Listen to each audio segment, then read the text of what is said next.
Jadi memang resiko hidup, memang udah hidup tuh begitu. Sebetulnya hidup ini nggak terlalu sulit. Yang sulit itu dengar omongan orang. Banyak yang ngaku. Makanya yang paling enak itu tuli. Supaya nggak dengar omongan orang. Makanya sekarang cobalah lihat di beberapa kongko-kongko, tempat ngobrol, tempat nongkrong. Orang nggak mau lagi dengar omongan orang. Yang ini ngomong, dia tetap aja dengan dunia dia.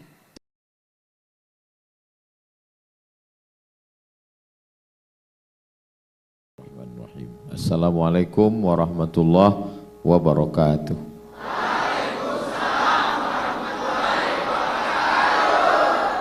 Dari Pekanbaru ke Gorontalo, singgah sebentar di kota Jakarta. Cakep. Itu perjalanan saya.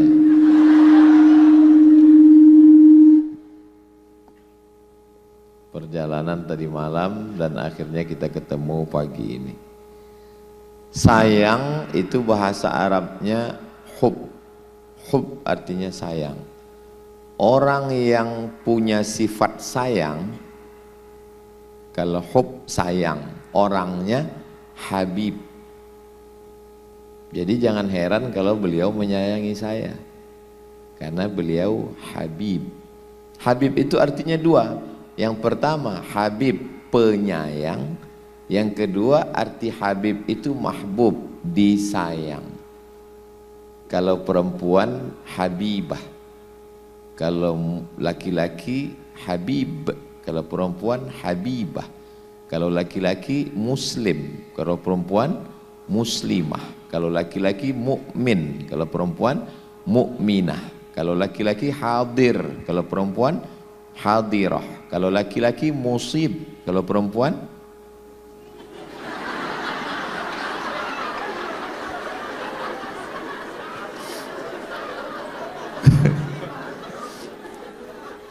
alhamdulillahi rabbil alamin. Allahumma sholli ala sayyidina Muhammad wa ala ali sayyidina Muhammad. Mudah-mudahan kita semua diakui sebagai umat Nabi Muhammad sallallahu alaihi wasallam. Afada yufidu ifadatan mufidun mufidatun. Fi'il madhi dalam bahasa Arab, kalau bahasa kampung kami past tense. Kalau untuk yang sekarang present. Kalau untuk yang akan datang future. Afada fi'il madhi, masa lalu. Yufidu fi'il mudhari, sekarang dan akan datang. Ifadatan asal katanya. Mufidun kalau laki-laki. Kalau perempuan mufidah, artinya mendatangkan manfaat. Lalu ada orang yang mengatakan, what is in a name? Apalah arti sebuah nama? Oh, nama itu doa. Nama itu doa. Terus yang ngomong what is in a name itu siapa? Shakespeare dari Inggris. Kalau kita diajarkan nama itu adalah doa. Makanya kalau orang namanya itu sesuai, doanya terkabul, kita tenang. Yauma la yanfa'u malun wala banun. Hari itu tidak ada gunanya harta, tidak ada gunanya anak. Harta enggak guna, anak enggak guna. Illa man atallaha biqalbin salim.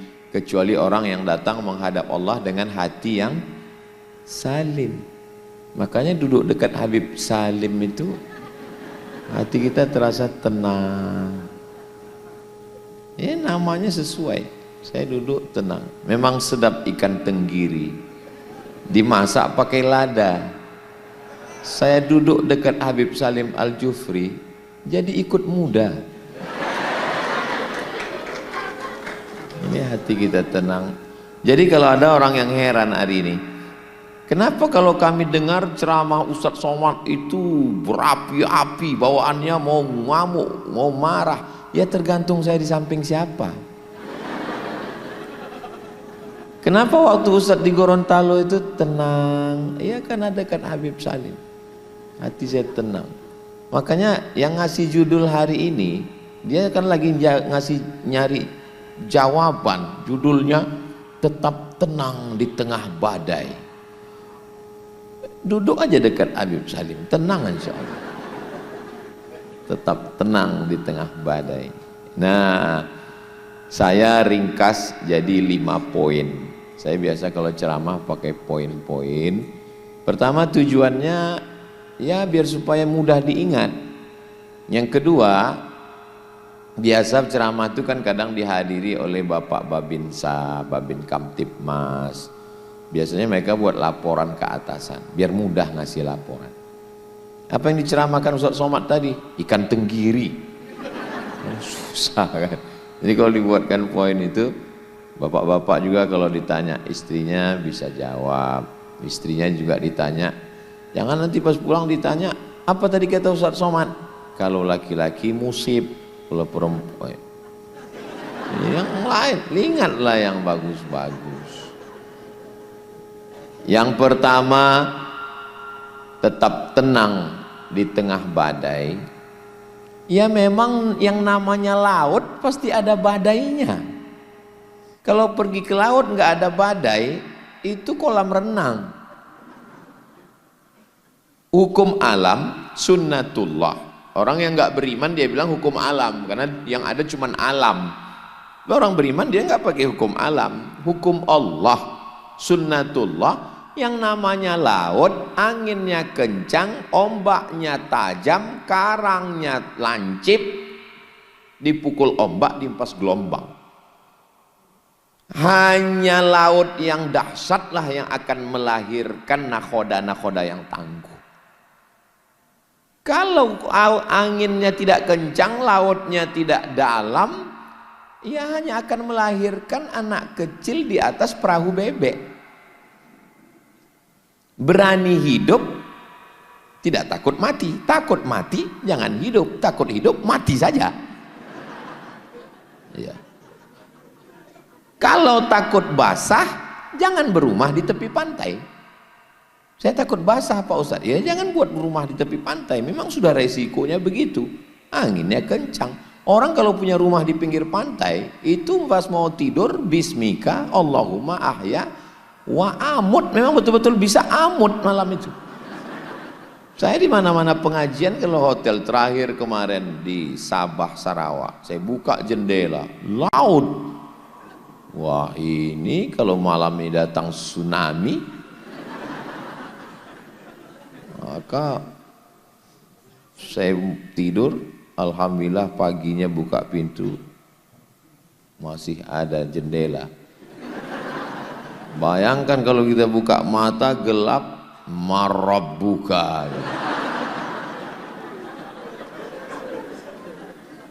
Jadi hidup ini adalah, ya kalau bahasa kitanya, life is take risk. Hidup adalah berani mengambil resiko. Ternyata kita kalau udah makan nasi kuning Gorontalo ini lancar bahasa Inggris.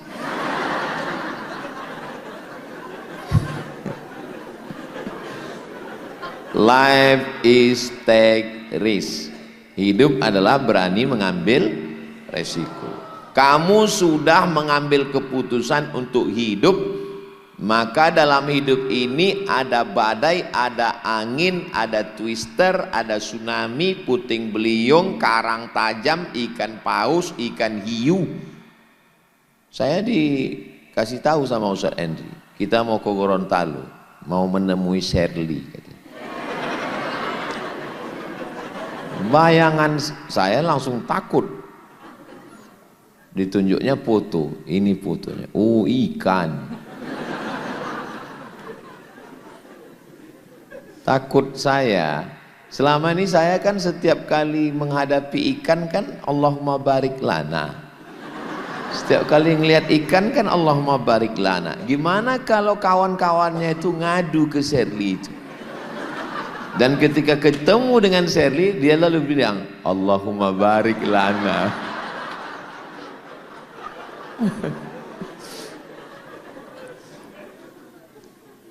Kayaknya nanti kalau sudah kuliah beban hidup ini nggak seberat ini.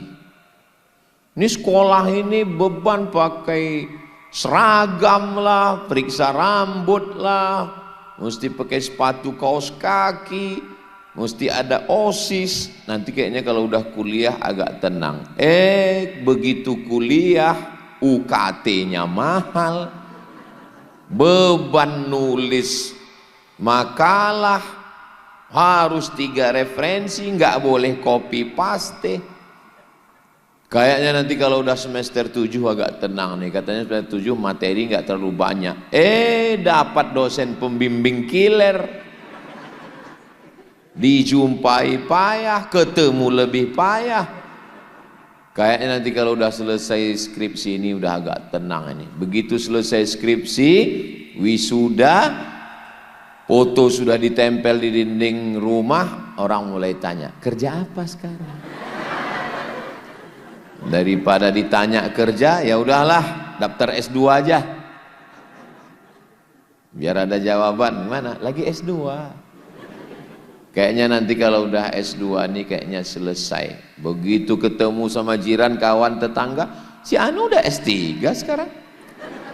Si Anu PSD sekarang. Akhirnya nyambung S3.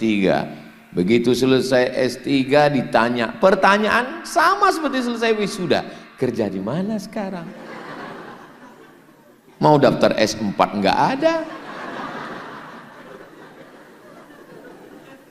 Kayaknya nanti kalau udah kerja ini selesai masalah hidup. Alhamdulillah kerja, ditekan atasan.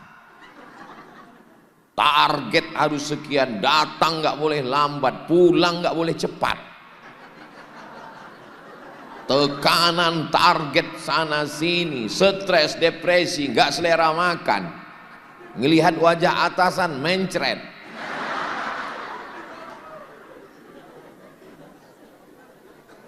Ternyata hidup tidak seramah yang kau bayangkan, Besti.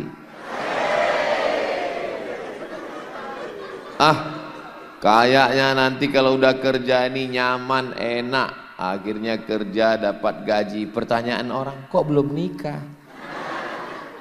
Ini kan udah mau dekat bulan puasa, memang nanti bangun sahur pakai mercon.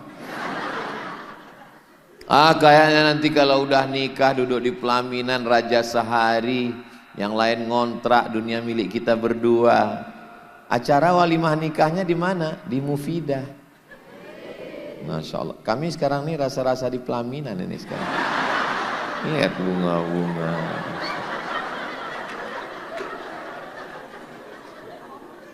Anda mau menikah? Daftar di Mufidah. Begitu udah selesai nikah kayaknya tenang, nyaman. Datang kawan berbisik, udah hamil. Kalau pertanyaannya kapan sidang, kita masih bisa jawab. Kalau pertanyaannya kapan selesai kuliah, kita bisa jawab. Karena ada di kepala kita. Tapi istri kita kapan hamil, itu bukan urusan kita. Dokter aja istrinya nggak hamil, kita dia tanya kapan hamil. Udah selesai punya anak, tiga-tiganya anak laki-laki. Kok nggak punya anak perempuan?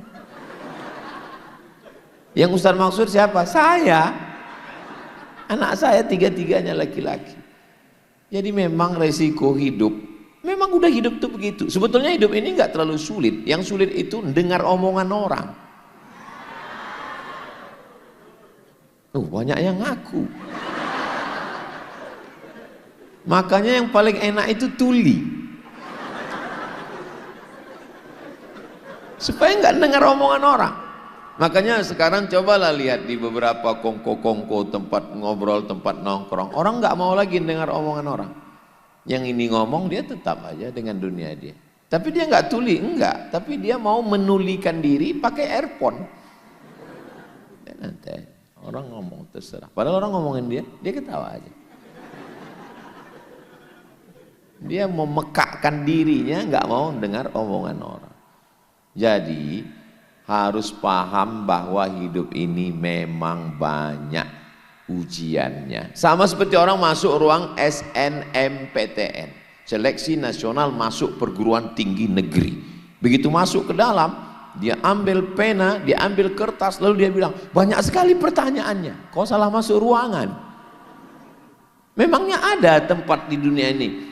Mari kita antar ke tempat peristirahatan yang terakhir. Kata siapa? Kata siapa mati itu istirahat? Begitu kau mati, selesai semua keluarga pulang, malaikat datang, mungkar nakir.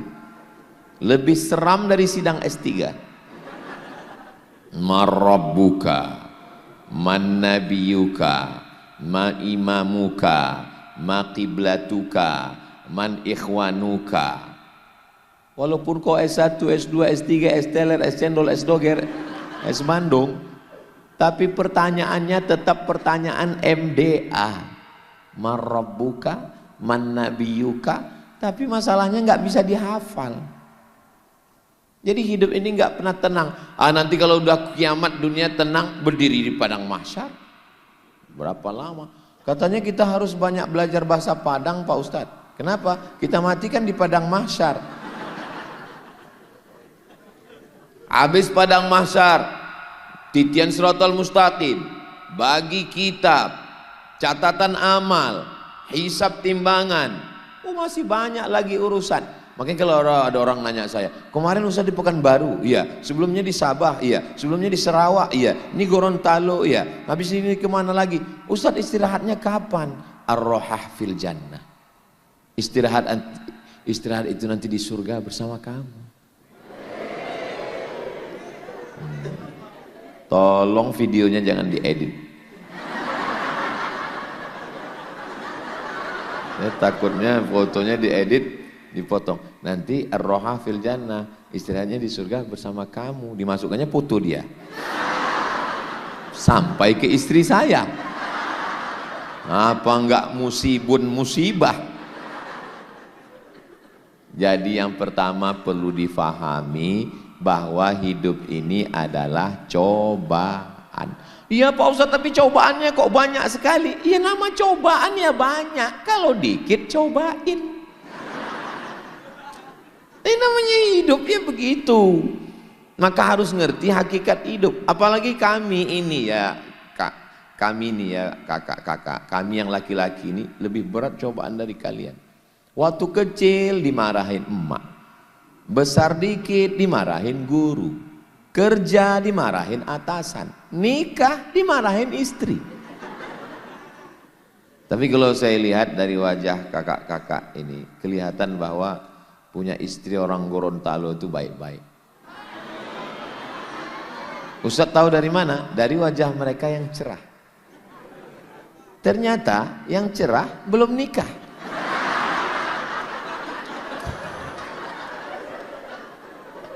Mudah-mudahan yang belum ada jodoh ketemu jodoh insyaallah.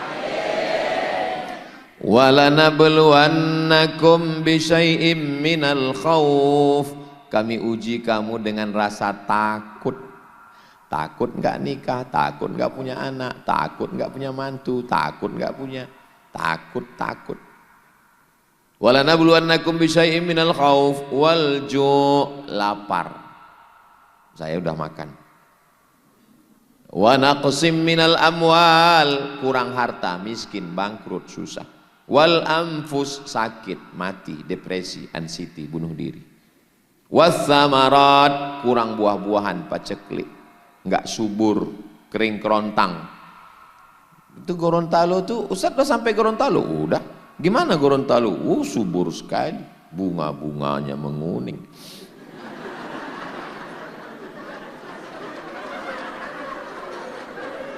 Wabasyiris sabirin. Ujian pasti akan tetap ada, tapi berikanlah kabar kepada wabasyiris sabirin, berikan kabar gembira pada orang yang sabar.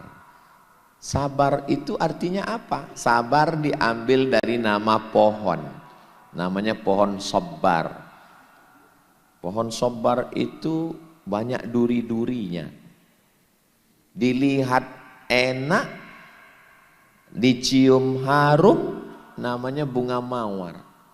Kalau pohon sobar dilihat nggak enak, dicium hidung bengkak. Namanya zait sobar, minyak sobar, pohon kaktus. Dilihat nggak enak, dicium hidung bengkak, digigit kaktus itu pahit. Nggak percaya? Coba aja. Air kaktus, orang kalau lagi sedang haus-hausnya di gurun pasir, nggak ada air, mau nggak mau, itu zat minyak air pohon sobar itu mesti dihancurkan, diperas airnya. Pilihannya cuma dua, mati atau pahit. Pilih mati atau pahit? Tuh, lebih baik pahit daripada mati. Makanya orang yang sabar itu artinya memang pahit, sabar itu sepahit kaktus. Sabar.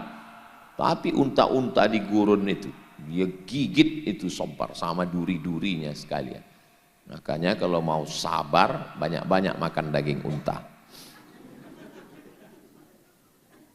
Sabar artinya menahan. Apanya ditahan? Ditahan segala penderitaan hidup ini. Jadi kalau mau tenang di tengah badai, yang pertama pahami hakikat hidup, bahwa hidup adalah darul bala, tempat ujian. Antum pikir jadi Ustadz Somad ini nggak ada ujiannya? Antum pikir jadi Habib Salim Al-Jufri nggak ada ujiannya? Oh berat. Makanya saya nggak pernah baca DM.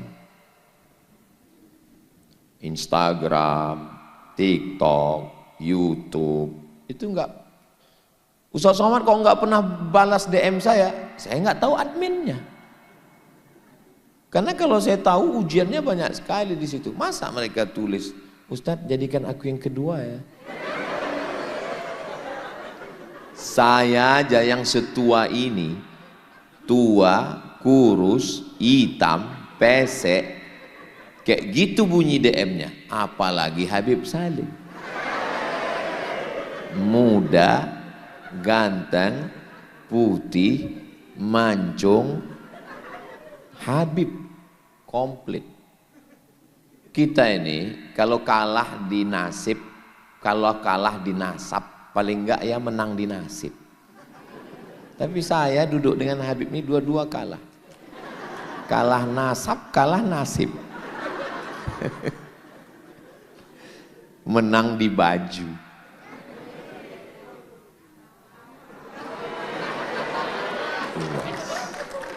Tadi saya dikasih sorban, pertama masuk pintu Mufidah dipasangkan sorban.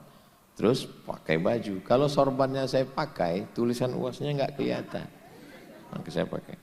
Kalau Tuan pergi ke Mekah, jangan lupa bawa kuini. Sudah banyak tempat ceramah, baru di Gorontalo yang ada baju seperti ini. Masya Allah. Ini baju setelah pulang nanti dimasukkan ke kaca, nggak dipakai lagi. Simpan untuk kenang-kenangan sama anak cucu. Supaya mereka tahu, beginilah baju ayahmu waktu masih muda dulu. Saya udah tua, cuman perasaannya tetap. Umur ini kan bukan masalah angka, masalah rasa.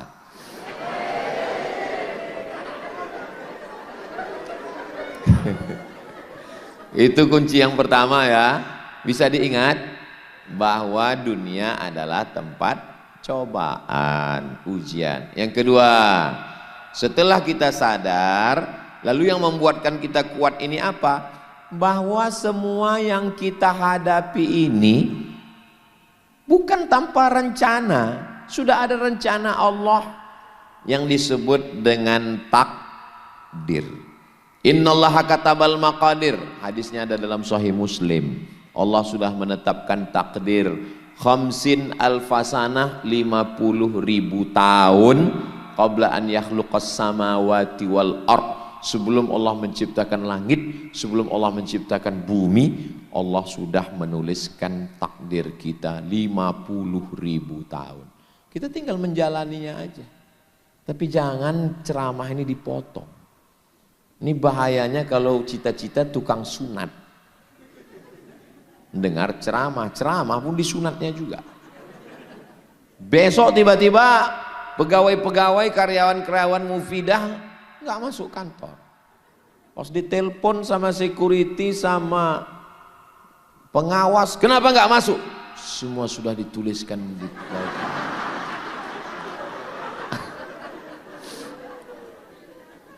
Jadi kita ini namanya ahlus sunnah wal jamaah. Ahlus sunnah wal jamaah itu ada namanya al-kasbu wal ikhtiar. Kita sudah jadikan bahasa Indonesia ikhtiar. Ikhtiar artinya usaha. Saya memang tahu bahwa sudah tertulis di Lauhil Mahfuz. Ya memang sudah tertulis di Lauhil Mahfuz bahwa air minum beserta kue ini memang sudah ditakdirkan untuk saya. Memang sudah begitu. Tapi kalau saya tidak berusaha dengan tangan, saya kan udah ngeliat nih, kan? Saya kan udah ngeliat. Tapi kalau saya tidak berusaha untuk menggerakkan tangan saya, untuk mengambilnya ke saya, lalu kemudian membuka botolnya, lalu kemudian membuka.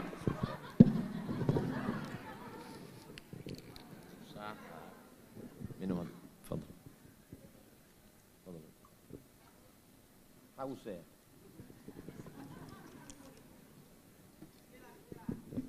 Saya cuman mau menunjukkan bagaimana memahami takdir secara sederhana. Karena banyak orang sekarang, ya kalau sudah jodoh takkan kemana. Memang betul, tapi saingan di mana-mana. Bagaimana memahami antara takdir dengan ikhtiar dan usaha. Saya gunakan mata saya untuk mencari rezeki saya. Sudah. Saya gunakan kudrat, kemampuan yang ada dalam diri saya. Kudrat. Ada iradat. Iradat artinya kehendak. Kudrat artinya kemampuan. Ada kehendak tapi nggak mampu, nggak jadi. Mampu tapi nggak mau, nggak jadi juga. Saya mau dan saya mampu, baru saya masuk. Dengan segala usaha dan ikhtiar saya letakkan tangan saya, lalu saya dekatkan ke bibir saya. Ternyata ada yang nyenggol dan akhirnya gelasnya jatuh. Berarti bukan takdir saya. Setelah begini serius, karena saya kecicilan, lalu tiba-tiba nggak jadi masuk ke mulut. Berarti bukan takdir saya. Setelah usaha dan ikhtiar. Saya nggak mau agama Islam ini dikatakan mundur gara-gara percaya sama takdir. Lalu kemudian diamandemen. Rukun iman hanya 6. Antuk minabillah wa malaikatihi wa kutubihi wal rusulihi wal yaumil akhir. Cuman 5. Takdir, jangan percaya takdir, karena takdir membuat Islam lemah. Itu namanya Mu'tazilah. Mu'tazilah artinya Qadariyah yang tidak percaya kepada takdir, keluar dari Ahlus Sunnah wal Jamaah. Sebaliknya, yang kontra dengan Mu'tazilah ini mengatakan semuanya takdir. Saya nggak mau kita jadi Jabariyah. Jabariyah artinya terpaksa. Dikuliahkan dari kampung, dikirim duit, kuliah, dikasih motor, dikasih uang. Tiba-tiba pulang dengan bawa IP 2,0. Semester 14. Ditanya sama orang tua, kenapa kau kuliah begini? Memang sudah takdir Allah. 2 kesalahan. Yang pertama malas, yang kedua melegitimasi kemalasan dengan takdir. Beriman kepada takdir ini membuat hati kita lapang. Karena kita sudah berserah kepada Allah, dan ketika kita dapat, kita nggak sombong. Orang yang kalau tidak beriman kepada Allah, begitu dia dapat, dia akan berkata, ini karena saya. Tapi orang yang percaya takdir, dia berkata, ini memang sudah takdir Allah. Ini Bu bagus sekali, ini Pak bagus sekali. Ada studionya, ada tempat walimahnya, ada lapangan parkirnya besar. Ini memang sudah dituliskan Allah. Dia nggak jadi sombong. Tapi kalau orang yang nggak percaya kepada takdir, begitu juga sebaliknya. Setelah kita berusaha, ternyata tidak dapat. Saya yang ngantar dia ke kampus waktu semester 1 dulu Pak Ustadz. Saya yang perkenalkan kampus ini. Tapi begitu waktu walimahnya dengan orang lain, dia bisa stres. Tapi kalau dia percaya kepada takdir, lalu ditanya orang, mana itu dulu yang kamu antar itu? Allah sudah mempersiapkan yang lebih cantik dari dia, lebih tinggi, lebih putih, dan lebih ganteng. Hah? Rencana Allah jauh lebih indah. Jadi yang membuat kita kuat menghadapi ujian hidup ini adalah percaya kepada takdir. Yang membuat kita kuat menghadapi hidup ini adalah percaya kepada Allah. Kan Allah yang menuliskan takdir. Nun wal qalami wa ma yasturun. Nun wal qalam, demi qalam. Qalam itu bukan yang ada ikan-ikannya itu, bukan. Qalam itu pena. Wa ma yasturun, dan apa yang dituliskan. Saya sudah tertulis, tapi ngomongnya aja enak itu. Saya kuliah 4 tahun di Mesir, habis itu lanjut 2 tahun di Maroko, habis itu pulang ikut tes dosen, tes seleksi berkas, ijazah, transkrip nilai, surat berkelakuan baik, surat sehat, lulus. Ujian bahasa Arab, TOEFL, Test of Arabic Foreign Language, lulus. TOEFL, Test of English Foreign Language, lulus. Tes ngajar, lulus. Tes potensi akademik, lulus. Tinggal 2 orang. Yang lain tereliminasi. Tinggal saya dan saingan 1 lagi. Menghadap ujian lisan, interview. Dah, selesai interview, tunggu hasil pengumuman. Saya sedang berada di Kampung Melayu, Jakarta. Stasiun terminal bis Kampung Melayu. Saya sedang berdiri. Tiba-tiba bunyi SMS. Buka handphone, lihat. Kawan yang WA, kawan yang SMS. Mohon maaf, Mat, kau nggak lulus PNS. Hilang ayat-ayat itu semua. Hilang hadis-hadis itu semua. Baru pulang kuliah, nggak punya ordal, cuman punya ijazah, mau pulang ke kampung emak sendirian, anak pertama, adik 1. Harapan satu-satunya PNS inilah yang mau dituju. Turun saya dari Metro Mini itu, saya injak aspal Kampung Melayu itu, lembut rasanya.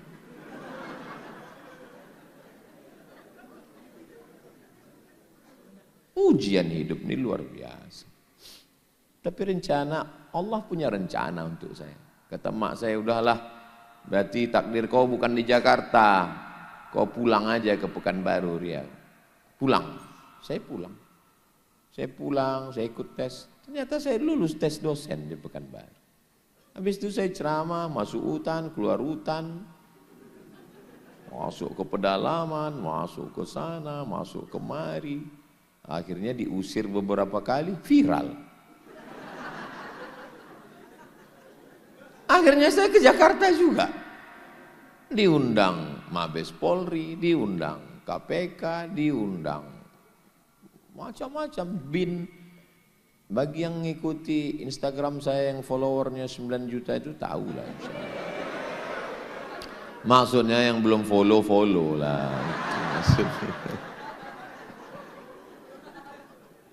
Jadi pada akhirnya, di akhir sinetron baru kita tahu rencana Allah jauh lebih indah.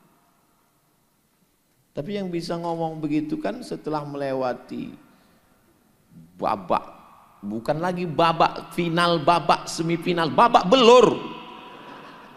Baru kita bisa mengatakan indah itu. Dan belum selesai ujian. Kita seperti bawa mobil di jalan tol. Di depan kita ada truk, kita lewati. Ada tangki, kita lewati. Ada tronton, kita lewati, ada kecelakaan macet lagi. Nggak pernah selesai ujian hidup ini. Terus sekarang Ustaz ada ujian, masih lagi ada ujian. Apa? Ya nggak perlu juga aku ceritakan. Mau tahu aja. Jadi belajar dari masa lalu yang meringankan ini adalah saya bawa proposal. Ini saya bawa proposal hidup namanya. Saya mau ini, saya mau ini, saya mau ini, proposal hidup. Tapi saya kan bawa proposal ini ke Allah kan minta. Ternyata Allah punya rencana lebih indah dari proposal saya. Tapi jangan gara-gara ini lalu nggak punya proposal, nggak punya program sama sekali. Apa program kamu 2026? Program Allah lebih indah. Nggak bisa gitu. Kami kalau musim haji dari Kairo naik kapal laut ke Jeddah, dari Jeddah haji ke Makkah. Kumpullah dengan kawan-kawan. Dari mana? Dari Yaman. Oh, di Ahqaf, ya. Di Darul Mustafa, ya. Di Rubat Tarim, ya. Gimana di Yaman? Begini. Oke. Dari mana? Dari Yordan. Oh, Yordan. Gimana di Amman belajar di Yordan? Oh, satu SKS-nya sekian dolar, coret, nggak jadi. Kita kan mau nyari yang gratis. Nah, dari mana? Dari Deoban. Oh, Deoban, India. Iya, gimana kuliah di India? Enak. Di sana daging murah, kehidupan murah. Yang banyak video perindavan itu. Murah di sana belajar. Haji bisa tiap tahun. Masya Allah.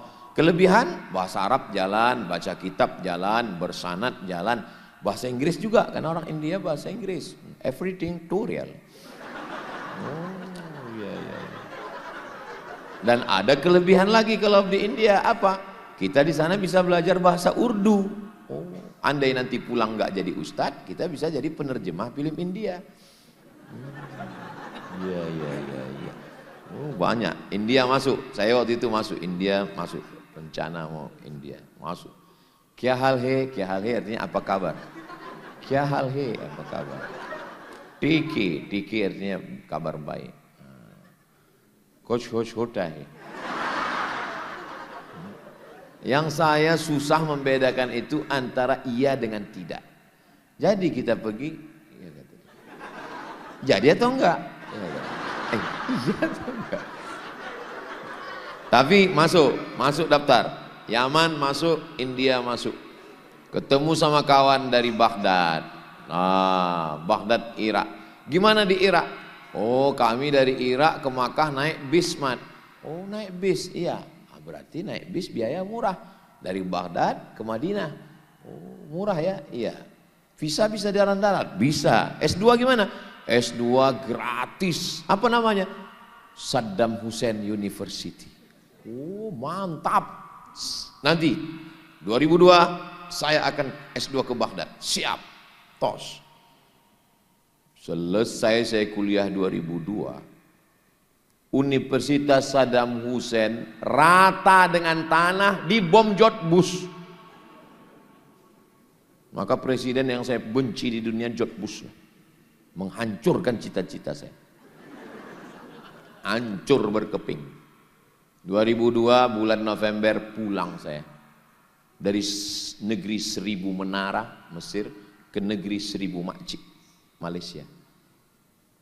Sampai di Malaysia saya lanjut S2 UKM, University Kebangsaan Malaysia.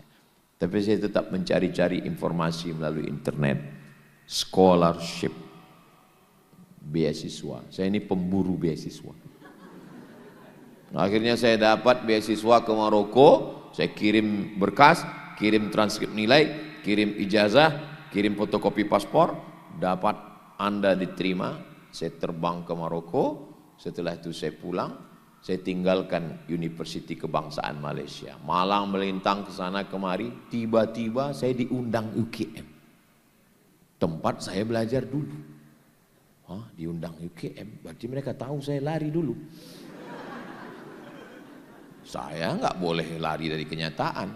Saya datang ke UKM, terus guru besarnya bilang, yang kita hormati Ustadz Abdul Somad, alumni UKM.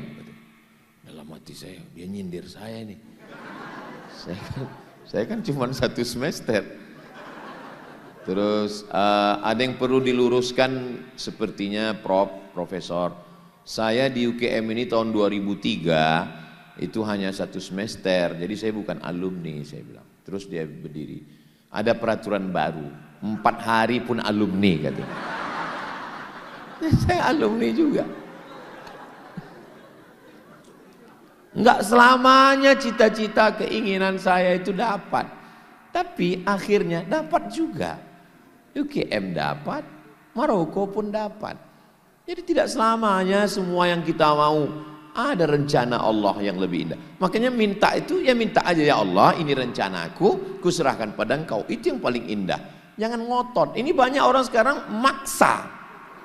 Ya Allah jadikan dia jodohku. Kalau dia belum punya jodoh, akulah jodohnya. Kalau dia sudah punya jodoh, matikan jodohnya. Doa apa ini? Hah? Kita punya proposal, hidup, tapi ada yang indah. Kira-kira selama saya sudah ngomong, sudah lama juga saya ngomong. Tadi saya mulai jam 10, sekarang sudah jam 11 kurang 10. Ternyata kalau kita ngomong di depan orang yang hatinya tenang di tengah badai itu, nggak terasa kita ngomong lama ini, Masya Allah. Jadi kira-kira selama saya ngomong ini bisa dipahami omongan saya? Alhamdulillah. Pertama, kita mesti paham bahwa dunia ini memang tempat cobaan. Yang kedua, kita paham bahwa Allah sudah punya rencana untuk kita. Yang ketiga, wasta'inu bis sabri wassalah. Jangan lupa cara mendekatkan diri kepada Allah dengan somat. Bis sabri wassalah. Enggak ada jalan lain. Kenapa orang pakai narkoba? Karena ingin fly. Kenapa orang ngisap ganja? Karena ingin melupakan masalah. Kenapa orang pakai sabu-sabu narkotika? Karena ingin hilang masalah. Akhirnya dipakai makan 1 obat, nggak selesai makan 1 papan, hilang nyawanya. Bukan masalah hilang, nyawa kau hilang sekalian. Overdosis. Kenapa orang pergi ke karaoke? Mau hilang masalah. Salah. Kalau tuan beli belat,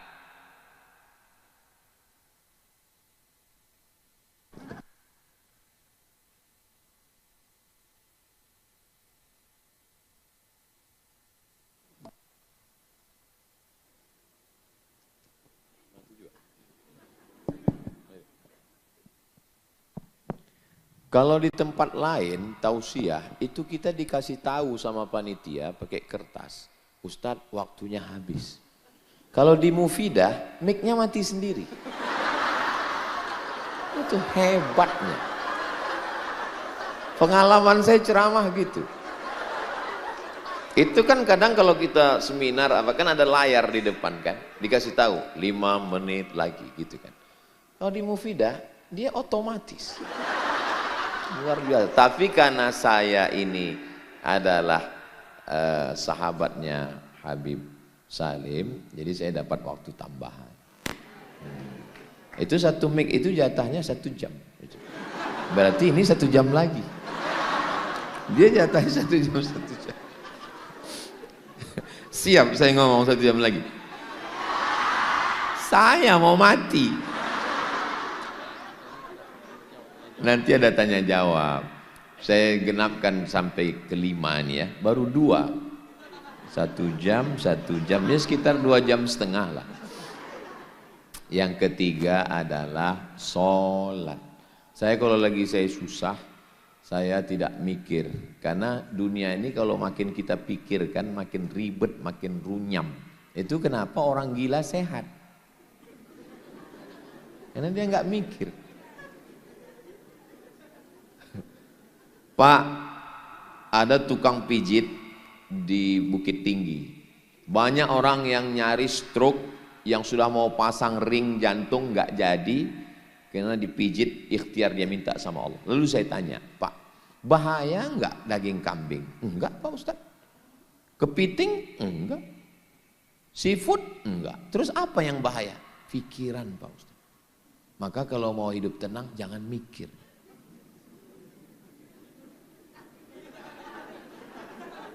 Makanya orang di kota-kota besar itu ada disediakan satu rumah yang untuk tidak berpikir. Namanya rumah spiritual. Begitu masuk ke dalam, langsung terdengar suara gemerici air dan kicau burung.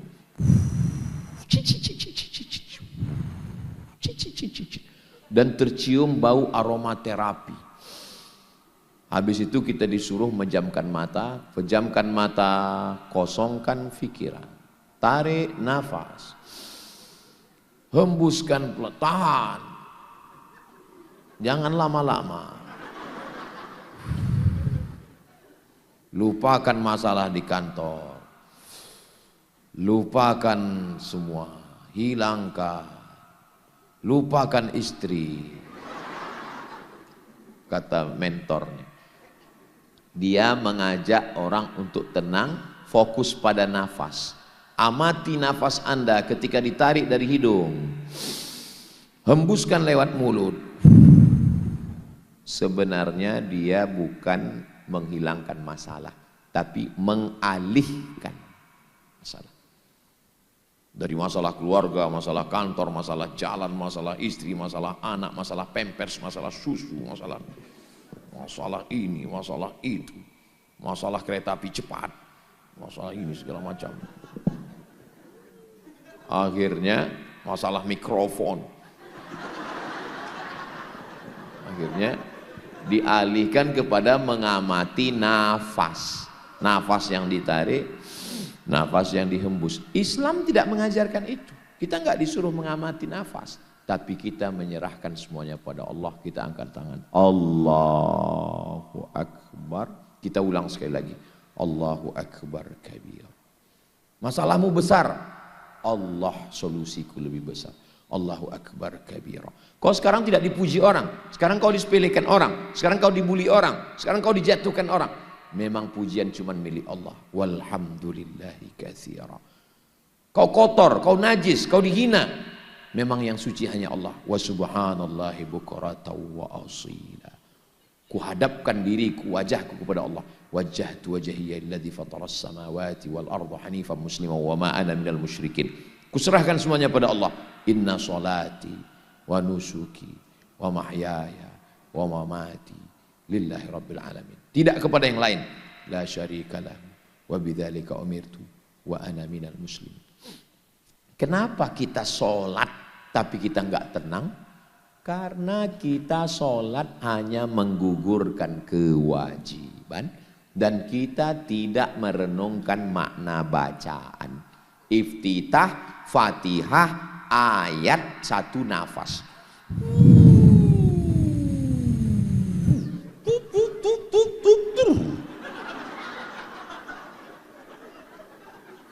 Saya ketemu dengan mu'alaf non muslim. Apa yang kamu rasakan setelah masuk Islam? Satu kata, tenang. Di mana kamu mendapatkan ketenangan? Waktu bersujud. Subhana rabbiyal a'la wa bihamdi. Subhana rabbiyal a'la wa bihamdi. Subhana rabbiyal a'la wa bihamdi. Sementara kita sujudnya cepat sekali. Tup tup tup tup tup.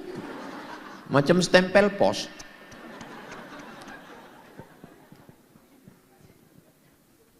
Kenapa kita punya ujian? Kenapa kita punya cobaan? Pikiran. Beratnya itu di mana? Beratnya di sini, ditumpahkan ke lantai. Kalau teman tidak lagi bisa berbagi, kalau kawan tidak lagi bisa menjadi sahabat, kalau sahabat menjegal kawan seiring, menggunting dalam lipatan, menikam dari belakang, musuh dalam selimut. Tak ada lagi tempat berbagi di dunia. Berbisiklah ke tanah. Subhana rabbiyal a'la wa bihamdi. Malaikat-malaikat di langit akan memperkenankan, memohonkan kepada Allah doa-doa. Jadi saya pribadi dalam menjalani hidup Tidak ada tempat minta kecuali Allah. Iyyaka na'budu wa iyyaka nasta'in. Waktu sujud itulah saya makin berat ujian hidup saya, makin lama saya sujud. Nikmat sekali saya rasakan sujud. Sujud. Tapi selama sujud kita nggak boleh ngomong, nggak boleh kita cakapkan. Berat kali ya Allah, batal. Nggak boleh. Dalam hati aja, dalam hati. Subhanallah. Itu yang ketiga. Yang keempat, yang membuat kita ini bisa tenang itu adalah, kan Allah tadi, iya, ibadah. Allah cuma minta kok ibadah. Falya'budu rabb hadzal bait, ibadah. Allah minta kita satu, tapi Allah balas dua. Apa? At'amahum min ju' wa amanahum. Kalau kau lapar dikasih kenyang, kalau kau haus dikasih penghilang dahaga, dan kalau kau takut amanahum min khauf. Allah itu ihsan, yang diminta satu, yang dibalas. Kok ibadah aja, baca Quran, zikir, wakaf, sodakoh. Saya nggak punya duit untuk wakaf, infak pun nggak punya. Sodakoh paling rendah. Sodakoh itu apa? Senyum. Tapi ada orang sampai senyum sendiri, lewat bentor senyum juga. Yang terakhir, yang kelima adalah puncaknya adalah doa. Ini sekarang udah banyak orang nggak mau doa lagi. Selesai sholat langsung, Pak Ustaz, kok kenapa nggak doa? Alah, yang doa kemarin aja belum kabul Pak Ustaz. Apa ini? Doa ini bukan masalah kabul nggak kabul, doa itu ibadah. Kok kenapa nggak doa sama imam? Imam doanya minta hujan Pak Ustaz, saya jual es krim. Apa ini? Kok kenapa nggak doa? Itu yang doa itu saingan saya Pak Ustaz. Kita tinggal aminkan saja doa. Doa serius, minta sama Allah. Insya Allah kalau 5 jurus ini kita jalani, saya bukanlah berarti orang yang paling tenang menghadapi hidup, tapi saya insya Allah sudah pontang-panting menjalani hidup ini, babak belur. Walaupun banyak orang yang lebih susah dari saya, tapi yang saya rasakan, kalau saya yakin bahwa dunia tempat ujian dan Allah sudah menuliskan takdir, saya sholat, saya beribadah, saya berdoa, bertawakal, ridho kepada Allah, insya Allah Allah yang menurunkan ketenangan. Huwallazi anzala sakinata fi qulubil mu'minin. Allah yang menurunkan sakinah ke dalam hati kita semua insya Allah. Mudah-mudahan saya yang menyampaikan dan adik-adik, kakak-kakak yang mendengar, kita semua bisa mengamalkan insya Allah. Amin ya rabbal alamin. Jangan kemana-mana, kita teruskan setelah yang satu ini.